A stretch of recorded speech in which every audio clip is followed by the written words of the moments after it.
Hello, adventure seekers, and welcome back to the channel. Today, we re-embarking on a virtual journey to one of America's most spectacular natural treasures, the Garden of the Gods in Colorado Springs. If your idea of a perfect day involves jaw-dropping scenery, incredible outdoor activities, and a touch of ancient history, then you are in for a treat. So, grab your hiking boots, and let's get started. As you first enter the park, you're immediately greeted by these magnificent, deep red sandstone fins and towers that slice through the landscape, jutting dramatically towards the brilliant blue Colorado sky. It's a sight that honestly stops you in your tracks. This isn't just a park, it's a geological masterpiece, sculpted over 300 million years by the forces of nature.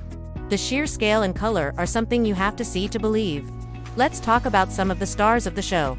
You can't miss Kissing Camels, two formations that, from the right angle, look exactly like their name suggests. Then there's the iconic Balanced Rock. It's this enormous, multi-ton boulder teetering on a surprisingly slender pedestal. It defies gravity, and every time I see it, I have to take a dozen pictures, half expecting it to finally tip over. It's the ultimate photo op and a mind-bending example of natural erosion. But the Garden of the Gods is so much more than just a drive-through photo album. It's a playground for outdoor enthusiasts. The park is crisscrossed with over 21 miles of trails, ranging from paved, accessible paths perfect for a gentle family walk to more rugged, unpaved trails that let you get up close and personal with the formations. The Perkins Central Garden Trail is a must-do. It's a relatively easy, 1.5-mile loop that winds you right through the heart of the tallest rock formations. Walking this trail feels like you've stepped onto another planet. For those of you with a bit more adrenaline in your veins, how about scaling these ancient giants? The Garden of the Gods is a world-renowned rock climbing destination. Climbers come from all over to test their skills on these sandstone walls. You do need a permit, which is free at the visitor center, but imagine the feeling of accomplishment and the incredible views from the top. If you're new to climbing, don't worry. Local guide companies offer lessons for all skill levels, so everyone has a chance to experience that vertical thrill. If keeping your feet a little closer to the ground is more your style, you can explore the park on 2 wheels. You can rent a standard bike or even an e-bike, which is fantastic for cruising up the gentle hills without breaking too much of a sweat.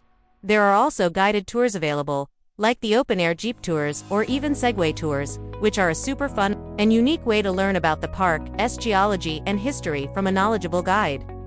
And speaking of history, this land has a story that goes back centuries. Long before it was a park, it was a sacred place for many Native American tribes, particularly the Ute people, who considered this a spiritual center. You can feel a certain reverence in the air here. In 1879, a man named Charles Eliot Perkins bought this land, and it was his children who, honoring his wish, gifted the 480 acres to the city of Colorado Springs in 1909 with one condition: that it would forever remain a public park, free for all to enjoy. That legacy of generosity is something we all get to benefit from today. Before you head into the main park, you absolutely have to make a stop at the Visitor and Nature Center. It's not just a place to grab a map. It has this incredible theater that shows a short film explaining how these incredible rock formations were created. There are also fantastic museum exhibits detailing the area's geology, ecology, and human history. Plus, the view from the center's terrace is arguably one of the best in the entire area, looking directly out at the park with Pikes Peak forming a majestic backdrop. It's the perfect spot to frame your first photo. Let's talk about wildlife, because you're likely to see some. Keep your eyes peeled for mule deer, which are often seen grazing peacefully among the rocks, especially in the early morning or late afternoon. You might also spot bighorn sheep skillfully navigating the steep cliffs, which is always an amazing sight. And look up. The park is home to a variety of birds, from tiny hummingbirds to majestic birds of prey, soaring on the thermal updrafts created by the rocks. One of my favorite times to be in the Garden of the Gods is during the golden hour. As the sun begins to set, it bathes the red rocks in this warm, fiery glow. The colors become incredibly intense: deep oranges, vibrant reds, and rich purples. The shadows lengthen, creating this dramatic high-contrast landscape that is an absolute dream for photographers and anyone who just wants to sit and soak in a moment of pure, natural beauty. It's a truly magical and peaceful experience. So, whether you're a hardcore hiker, a casual sightseer, a history buff, or a family looking for an unforgettable day out, the Garden of the Gods delivers. Its combination of stunning beauty, accessible adventure, and rich history makes it a must-visit destination. And the best part, it's completely free to enter. It's a gift that keeps on giving. Thank you so much for joining me on this tour of the incredible Garden of the Gods. I hope it's inspired you to plan your own trip. If you've been here before, I'd love to hear about your favorite spot or memory in the comments below.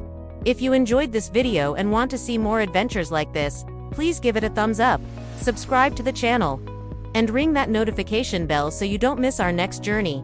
Until then, stay curious and keep exploring.